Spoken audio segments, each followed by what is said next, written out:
Cartoon series TV. Ramesh रात को रोज घर देरी से आता।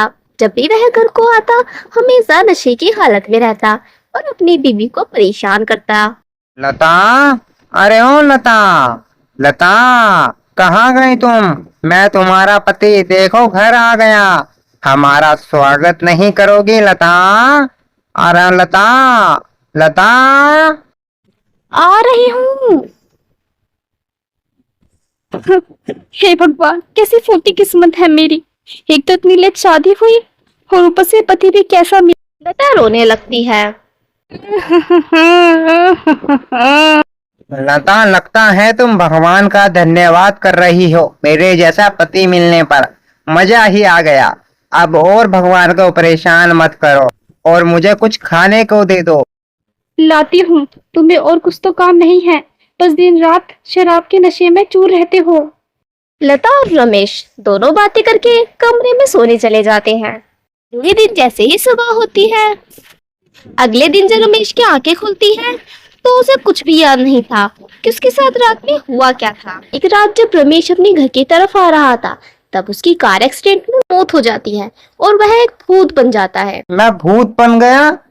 ये मेरे साथ क्या हो गया? चलो इसी का फायदा उठाना है और अपने दोस्तों को डराना है। भूत अपने दोस्तों के पास जाता है और कहता है, मुझे दारू दो वरना सबको खा जाऊंगा। अरे भूत, वो भी दारू पीने वाला। बचाओ भगवान बचाओ, P low P low P low. जा गया, अब मेरे दिल को ठंडक पड़ी।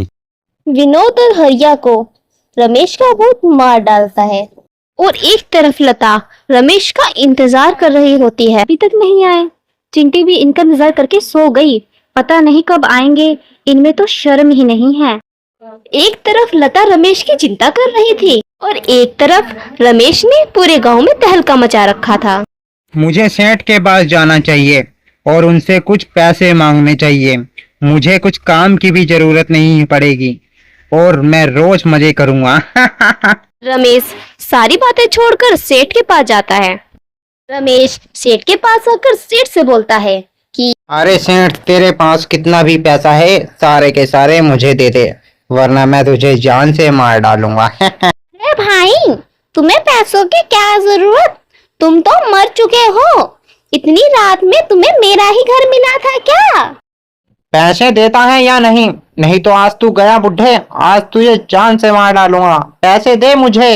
नहीं नहीं भूत भैया, ये पैसा हम आपको ही देंगे। ये लीजिए पैसा। सेठ रमेश को अपने सारे पैसे दे देता है।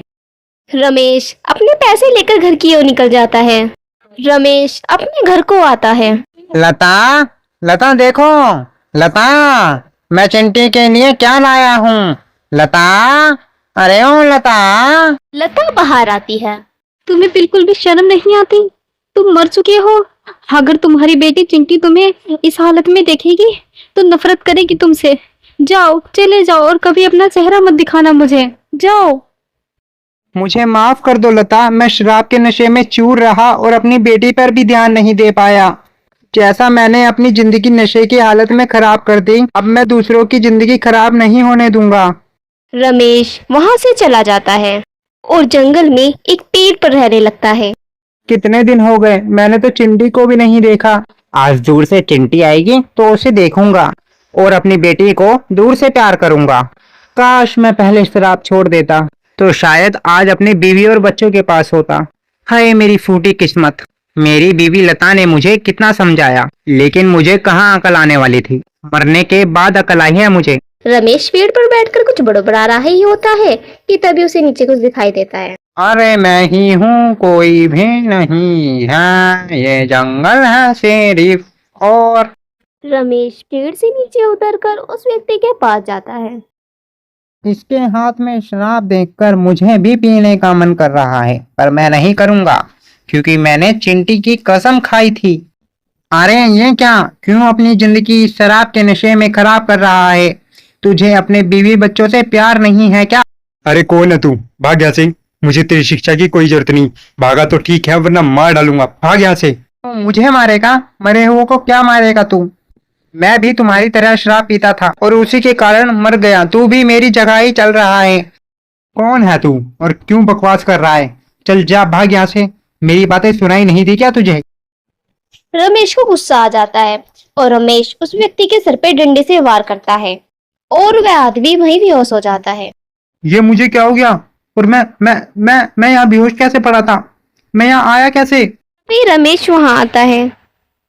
अरे अरे अरे, ये भूत कहाँ से आ गया? मुझे मत खाना, मुझे बख्श दो। मुझसे मत डरो, मैं तुम्हें कोई भी हानि नहीं पहुंचाऊंगा।